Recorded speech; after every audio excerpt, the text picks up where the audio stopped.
Okey. Yang ini Minimax thermometer. Yang ini dia punya monitor, yang ini dia punya wire, and yang ni dia punya bottle Lepas tu kita ada dia punya hanger. Okey, yang ni kita simpan sini dulu.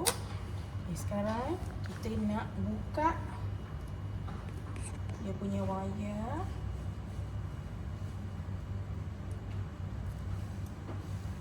Okey, lepas tu yang botol ni kita kena fill up air.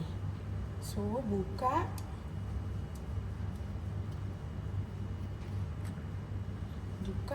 Lepas tu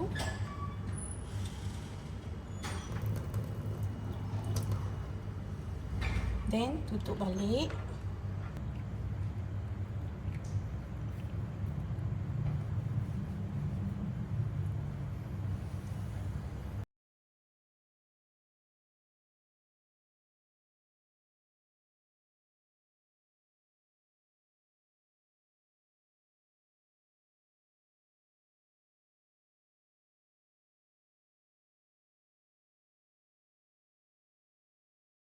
Yang ni kena masuk sebelah sini.